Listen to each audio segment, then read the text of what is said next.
Hi friends, welcome back to అక్క చెల్లి ఒక కూతురు. శ్రీ సుబ్రహ్మణ్య స్వామి యొక్క 6 ప్రఖ్యాత క్షేత్రాల్లో పళని ఒకటి. ఇది తమిళనాడు రాష్ట్రంలో మదురై నుండి 120 కిలోమీటర్ల దూరంలో ఉంటుంది. అలా మదురై నుండి అయినా వెళ్ళొచ్చు, లేకపోతే కొడైకెనాల్ కూడా వెళ్ళొచ్చు. కొడైకెనాల్ నుండి 110 కిలోమీటర్ల దూరంలో ఉంటుంది. మనకి శ్రీరంగం, పళని, మదురై 3 ట్రయాంగిల్ షేప్లో ఉంటాయన్నమాట. ఇది కొడైకెనాల్ వెళ్ళే దారి కదండి. రోడ్డు చూడండి ఎంత బాగుందో. కొండలకి తగులుతూ వెళ్తున్నట్టు మేఘాలు, ఆ మేఘాలు కొండల మధ్యలో మన దారి. చాలా అద్భుతమైన దృశ్యం అండి. ఇలా పళని వెళ్ళే వరకు మనకి ఇలాగే ఉంటుందన్నమాట, ప్రకృతి అందాలతో. మేము ఈ క్షేత్రానికి వెళ్ళినప్పుడు మాకు తెలియక కొన్ని తప్పులు చేసామండి. మీరు ఆ తప్పులు చేయకుండా ఉంటే దర్శనం తొందరగా అవుతుంది. మేము చేసిన తప్పుల వల్ల మాకు దర్శనం లేట్ అయింది. అందుకే వీడియో స్కిప్ చేయకుండా పూర్తిగా చూస్తే మేమేం తప్పులు చేసామా అన్నది మీకు అర్థమవుతుంది.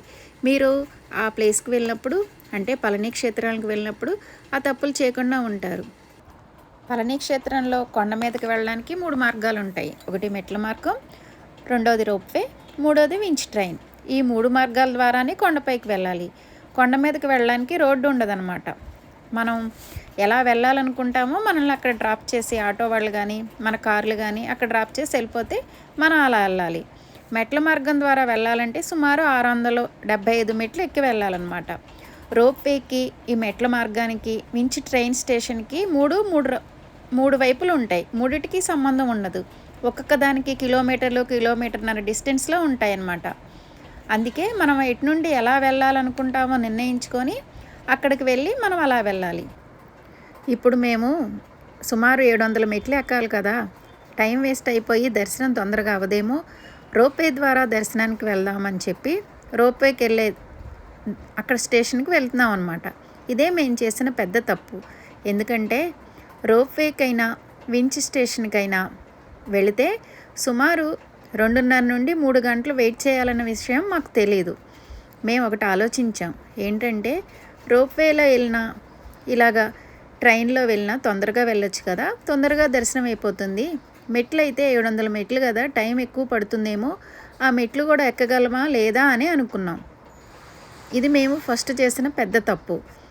ఎందుకంటే మేము వెళ్ళింది మంగళవారం, అది ఆ రోజు షష్ఠి. అది మాకు తెలియదు. మామూలుగా అన్ని గుళ్ళకి వెళ్ళినట్టు ఈ గుడికి కూడా వెళ్ళాము.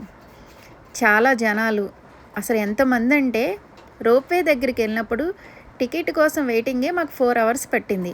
ఈ లోపల మేము వరకు ఉంటే, ఎందుకంటే లేడీస్ వరకు మెట్లు ఎక్కకుండా రోప్వేలో వెళ్దామని వెయిట్ చేస్తే డాడీ, అన్నయ్య వాళ్ళంతా మాత్రం మేము మెట్ల మార్గాన వెళ్ళిపోతాము, అంతసేపు వెయిట్ చేయలేము అని చెప్పేసి వాళ్ళు వెళ్ళిపోయారు. వాళ్ళు వెళ్ళి ఫోన్ చేసినప్పటికీ మేము రోప్వే టికెట్ కౌంటర్ దగ్గరికి వెళ్ళిపోయాం. ఇంకేముంది, టికెట్ ఇచ్చేస్తారు కదా, ఇంకో 5 నిమిషాల్లో మేము వెళ్ళిపోతామని అనుకుంటే టికెట్ ఇచ్చిన తర్వాత హాల్లో కూడా సుమారు 2 గంటలు కూర్చోబెట్టారు. ఎందుకంటే రోప్వేలో వెళ్ళడానికి మనకి పట్టే టైం పైకి వెళ్ళడానికి 5 నిమిషాలే, కానీ ఒక్కొక్కసారి 12 మందే పైకి వెళ్ళడానికి వీలవుతుందన్నమాట. అందువల్ల చాలా టైం వేస్ట్ అవుతుంది. మళ్ళీ మేము క్యూ లైన్లో ఉన్న వాళ్ళే కదా, ఎంతోమంది లేరు, ఎంతో టైం పట్టదు కదా అని మేము రోప్వేలో వస్తాంలే అని చెప్పాం. చివరికి టికెట్ తీసుకొని హాల్లో వెయిట్ చేసేటప్పుడు చూస్తే క్యూ లైన్లో ఉన్న వాళ్ళకి డబల్ మంది ఆ హాల్లో ఉన్నారు. ఇదంతా తెలిసేసరికి టైం వేస్ట్ అయిపోయింది. ఎలాగో ఇంతసేపు వెయిట్ చేసాం కదా, ఇంకొంతసేపు వెయిట్ చేస్తే వెళ్ళిపోతాం కదా అన్నట్టు అక్కడే కూర్చున్నాం. ఈ రోప్వే ద్వారా పైకి వెళ్ళడానికి మాకు 4 గంటలు పడితే, ఈ 4 గంటల్లో మా డాడీ వాళ్ళు, మా అన్నయ్య వాళ్ళు సుమారు అరగంటలో మెట్లెక్కి పైకి వెళ్ళిపోయారు. మామూలు దర్శనానికి వెళ్ళి అరగంటలో దర్శనం చేసేసుకున్నారు. వాళ్ళు సుమారు మా కోసం 3 గంటలు పైన వెయిట్ చేయాల్సి వచ్చింది. మేము కింద క్యూ లైన్లో 4 గంటలు కూర్చున్నాం అన్నమాట. కాబట్టి కొన్ని ముఖ్యమైన విశేష రోజుల్లో, అంటే మంగళవారాలు అలాంటి రోజుల్లో వెళ్ళినప్పుడు భక్తుల రద్దీని బట్టి మనం నడవగలము అనుకుంటే మెట్లు మార్గాన వెళ్ళిపోవడం చాలా ఉత్తమం. ఈ టైం వేస్ట్ అవ్వదనమాట. పైకి వెళ్ళి ప్రశాంతంగా దేవుడి దర్శనం చేసుకోవచ్చు. సరే, ఇది రష్గా ఉంది, ట్రైన్ నుండన్నా వెళ్ళొచ్చు కదా అని అంటే మనకు ఆల్రెడీ అనౌన్స్మెంట్లు వినిపిస్తూ ఉంటాయి. అక్కడ కూడా ఇంతే భక్తుల రద్దీ ఉంది, అక్కడికి వెళ్ళినా ఇన్ని గంటలు వెయిట్ చేయాల్సి ఉంటుంది అని. ఇంకా చేసేదేమీ లేక రోప్వేలో వెళ్ళడానికి అన్ని గంటలు వెయిట్ చేసి రోప్వేలోనే వెళ్ళాం. మేము 3:30కి రోప్వే దగ్గరికి వెళ్తే టికెట్ తీసుకొని రోప్వే ఎక్కడానికి 8 అయింది. అంటే చూడండి ఎంత టైం వేస్ట్ అయిందో. ఇదొక తప్పు చేశామా? ఇంకొకటి మేము చేసిన పెద్ద తప్పు ఏంటంటే చెప్పులు వేసుకొని వెళ్ళకూడదు అని మాకు అక్కడికి వెళ్ళాక తెలిసింది. ఇప్పుడు మీరు చూస్తున్నది రోప్వేకి టికెట్ తీసుకోవడానికి క్యూ లైన్ అనమాట. ఇక్కడికి వెళ్ళాక మాకు చెప్పులు వేసుకొని వెళ్ళకూడదు అంటే మామూలుగా మనం అనుకుంటాం కదా, కొండ మీద ఓ పక్కగా వెళ్ళి దర్శనం చేసుకోవచ్చు కదా చెప్పులు తీసుకొని వెళ్తే అయినా సరే అని కవర్లలో మా చెప్పులన్నీ వేసుకున్నాం. మెట్ల మార్గాన వెళ్ళే మా డాడీ వాళ్ళు కూడా చెప్పులు మాకే ఇస్తే మేము కూడా వాటిని కవర్లో వేసుకున్నాం. ఇప్పుడు మీరు చూస్తున్నది వెయిటింగ్ హాల్ అనమాట. ఇలా ఒక్కొక్క హాల్లో ఉన్న వాళ్ళే ఒక్కొక్కసారి పంపుతారు. మేము మిగిలాం ఇంకా లాస్ట్కి చూడండి, మేమే ఉన్నాం. ముందు వరుసలో ఉన్న వాళ్ళందరినీ రోప్వేలో పైకి పంపించేశారు. లాస్ట్కి మేము ఉన్నాం అనమాట. ఈ హాల్లో మొత్తం ఈ బ్యాచ్ అంతా అయ్యాక మళ్ళీ ఈ హాల్లో కూర్చోబెట్టడానికి ఆ క్యూ లైన్లో ఉన్న వాళ్ళు పంపుతారు. అలా అనమాట. ఇప్పుడు చూడండి రోప్వే అనమాట ఇది. ఇలాగా ముగ్గురు వరకే, అటువైపు ఒకళ్ళు కూర్చున్నారు కదా, ఇటువైపు ఇద్దరు కూర్చుంటాం. అలాగా 3 ఉంటాయన్నమాట. అదే పిల్లలు అనుకోండి, అటు ఇద్దరు ఇటు ఇద్దరిని కూర్చోబెడుతున్నారు.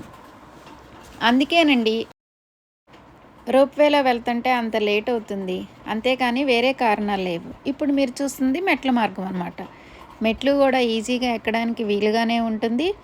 మెట్లు పైకెక్కే వరకు మనకు అటు ఇటు గుళ్ళు అన్నీ ఉంటాయన్నమాట. ఇది ఎలా తెలిసిందంటారా? వచ్చేటప్పుడు మనకి ఏమీ గత్యంతరం లేదండి, మెట్ల ద్వారానే దిగాల్సిన పరిస్థితి వచ్చింది. దాని గురించి కూడా వివరంగా చెప్తాను. మీకు చెప్పుల గురించి చెప్పాను కదా, చెప్పులు తీసుకొని వెళ్ళకూడదు అని.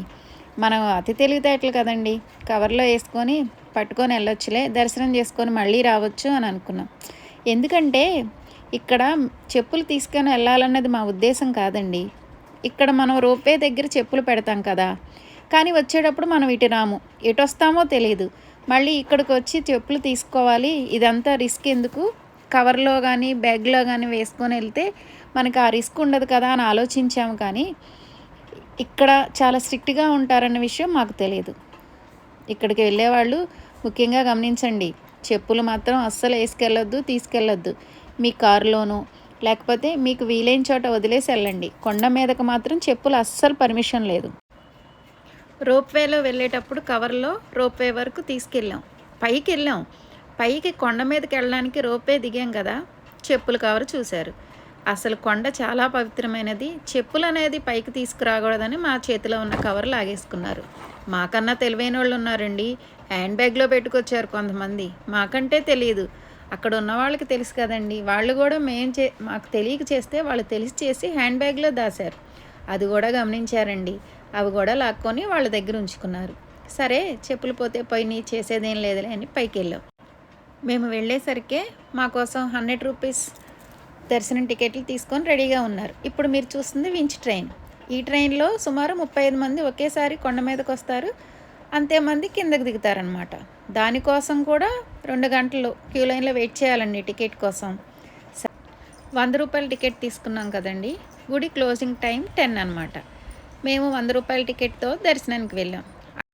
అక్కడ కూడా బాగా భక్తులు ఎక్కువగా ఉండటం వల్ల సుమారు 1 అవర్ వెయిట్ చేయాల్సి వచ్చిందనమాట.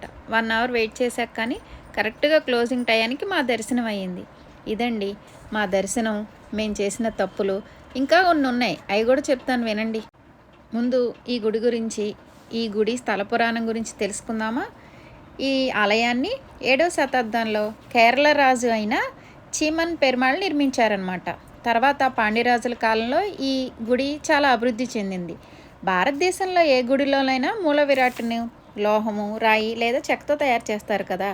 అయితే ప్రపంచంలో ఒకే ఒక విగ్రహం నవపాషాణాలతో తయారు చేశారు, అంటే 9 విష పదార్థాలతో తయారు చేశారు.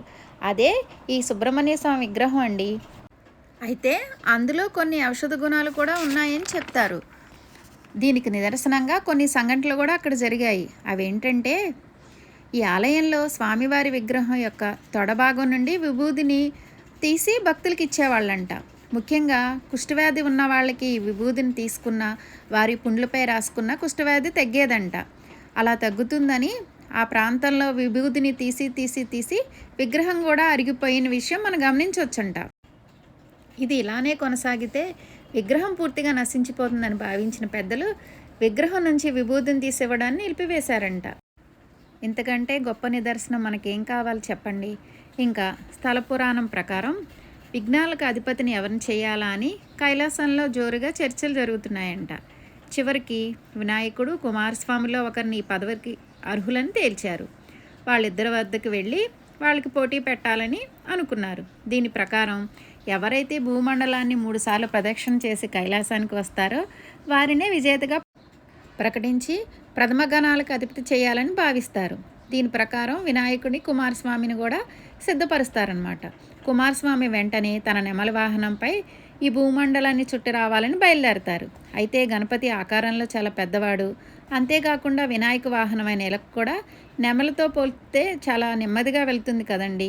దీంతో గణపతి బాగా ఆలోచించి ఆది దంపతులైన తన తల్లిదండ్రుల చుట్టూ ప్రదక్షిణ చేస్తే ఈ విశ్వంలో ఉన్న ప్రతి పుణ్యక్షేత్రం దర్శించిన ఫలం దక్కుతుందని భావించి పార్వతీ పరమేశ్వరుల చుట్టూ 3 సార్లు ప్రదక్షిణ చేస్తారు.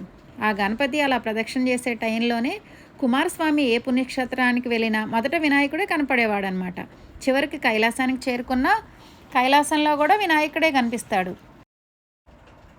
దీంతో తను పందెంలో ఓడిపోయాడని భావించి అలక వహిస్తాడు. కుమారస్వామి అలిగి ప్రస్తుతం ఉన్న పళని క్షేత్రం ఉన్న పర్వత శిఖరానికి చేరుకొని ఒంటరిగా కూర్చొని ఉంటాడు.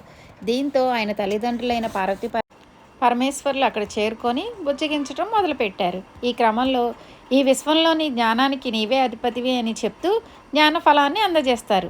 అందువల్లే ఈ ప్రాంతానికి పళని అని పేరు వచ్చిందనమాట. తమిళంలో పళని అంటే ఫలం అంటే ఫలము, నీ అంటే నీవు అని అర్థం. ఈ రెండిటి కలబోతతోనే ఈ ప్రాంతానికి పళని అని పేరు వచ్చిందని చెబుతారు. అంతేకాకుండా ఈ క్షేత్రాన్ని సందర్శిస్తే జ్ఞానం పెరుగుతుంది అని కూడా శివుడు వరాన్ని ఇస్తాడు. అందువల్ల ఈ క్షేత్రాన్ని ఎక్కువ మంది సందర్శిస్తూ ఉంటారు. ఇక్కడ ఇంకో విశేషం కూడా ఉందండి. సుబ్రహ్మణ్య క్షేత్రాల్లో జరిగే కావడి ఉత్సవం ఇక్కడే మొదలయ్యిందంట. ఈ గుడి చాలా పురాతనమైనదండి. స్వామి చేతిలో ఒక దండం పట్టుకొని నిలబడి చిరునవ్వు చిందిస్తూ ఉంటారు. స్వామివారు కేవలం కైపీనంలో కనబడటంలో అంతరార్థం నన్ను చేరుకోవాలంటే అన్నీ వదిలేసి నన్ను చేరుకో అని మనకు సందేశం ఇస్తున్నారని అర్థం అన్నమాట. ఈ మూర్తిని సిద్ధభోగాన్ అనే మహర్షి తయారు చేశారు. ఆయన సమాధి కూడా ఇక్కడే ఉందండి. అక్కడికి వెళ్ళే వరకు మాకు ఆ విషయం తెలియదన్నమాట. ఇక్కడ మీకు విషయం చెప్పాలండి. మేము ఎంతసేపు వెయిట్ చేసి వెళ్ళామా, దర్శనం మాత్రం చాలా అద్భుతంగా అయ్యిందండి. ఆ రోజు మంగళవారం షష్ఠి కదా. గంటకి స్వామివారిని వివిధ అలంకారాలతో ఊరేగిస్తూ ఉంటారు. మళ్ళీ లోపల కూడా విశేష పూజలు జరుగుతూ ఉంటాయి అన్నమాట. మేము వెళ్ళేటప్పటికి విభూది పూజతో ఉన్న స్వామివారిని చూసామండి. అది చాలా అదృష్టం ఉంటే కానీ ఆ అలంకారంతో స్వామిని చూడలేమంట మాకు అక్కడ భక్తులు చెప్పారు. అంతేకాకుండా మేము లాస్ట్ మినిట్లో దర్శనం చేసుకున్నామని చెప్పాం కదా. ఇక్కడ సిద్ధభోగాన్ వారి సమాధి కూడా ఉందని చెప్పాం కదా. ఆ సమాధి దగ్గర కొద్దిసేపు కూర్చొని ధ్యానం చేస్తే చాలా మంచిదని అక్కడ వారు చెప్పి మమ్మల్ని గబగబా అక్కడికి తీసుకెళ్లారనమాట. లాస్ట్ మినిట్లో మేము అక్కడ కూర్చొని కొంతసేపు ధ్యానం చేసే అవకాశం కూడా మాకు దక్కింది. మాకు ఎంతో మంచి దర్శన భాగ్యం కలిగించినందుకు ఆ స్వామికి ధన్యవాదాలు కూడా తెలుపుకున్నామండి. ఎంతో అదృష్టం ఎంతో పుణ్యం ఉంటే కానీ అలాంటి దర్శనం అవ్వదని మాకు అక్కడ వాళ్ళు చెప్పారు. ఇక్కడ మీకు వచ్చేటప్పుడు మెట్ల మార్గం ద్వారా కిందకు వచ్చాము అని చెప్పాను కదా. ఎందుకంటే మనకి వించి ట్రైన్ టైమింగ్స్ ఉదయం 5:30 నుండి సాయంత్రం మళ్ళీ 8 వరకే టికెట్స్ ఇస్తారు. అదే రోప్వేలో కూడా అంతే అండి. అది ఉదయం 7ంటికి స్టార్ట్ అవుతుంది, మధ్యాహ్నం 1 గంట వరకు, మళ్ళీ 2:30కి స్టార్ట్ అయ్యి 9 వరకు ఉంటుంది. కానీ టికెట్స్ 8 వరకే ఉంచుతారు. మాకు దర్శనం అయ్యి గుడి చుట్టూ తిరిగి అంతా అయ్యేసరికి 10:30 కదండి. అన్నీ క్లోజ్ అయిపోయాయి. ఇటు ట్రైను అటు రోప్వే. ఇకేంటి మెట్ల మార్గం ద్వారా కిందకి రావాలి కదా. నిదానంగా మెట్ల మార్గం ద్వారా కిందకు వచ్చామండి. కిందకు వచ్చేసరికి సుమారు 11:30 దాటిపోయిందనమాట. అయినా సరే అండి, జనం ఎలా ఉన్నారనుకుంటున్నారు? పట్టపగలు ఎలా ఉంటారో అలా ఉన్నారండి. మాకులాగే కదా అందరు భక్తులు. కానీ అందరు మొహాల్లో అదో రకమైన వెలుగండి. స్వామిని దర్శించుకున్నామన్న ఆనందమో ఏంటో తెలియలా. ఇక్కడ మీరు చూస్తుంది నెమలి. గుడి కిందకు వచ్చాక ఆ సుబ్రహ్మణ్య స్వామి వాహనం నెమలి కదండి. ఎక్కడ చూసినా మనకు ఆ నెమలు కనిపిస్తూ ఉంటాయి అన్నమాట. అయ్యి చాలా పెద్దగా. ఇక్కడ మీకు కనిపిస్తున్న పెయింటింగ్ మెట్ల మార్గం ద్వారా కిందకు వచ్చాక రూఫ్ మీద ఇలా ఉంటుందన్నమాట. చాలా అందంగా ఉంటుందండి. రాత్రి లైట్ల వెలుగులో పళని పుణ్యక్షేత్రం ఒక రకంగా చాలా అందంగా ఉంది, పగలు ఒక రకంగా ఉంది. మాకు ఈ విధంగా రెండు అంటే రాత్రి పగలు కూడా ఆ అందాన్ని చూసే అదృష్టం మాకు కలిగిందండి. వీడియోస్ ఎలా ఉన్నాయండి? నచ్చితే ఒక లైక్ కొట్టండి, సబ్స్క్రైబ్ చేసుకోండి, చూస్తూ ఉండండి. Thanks for watching.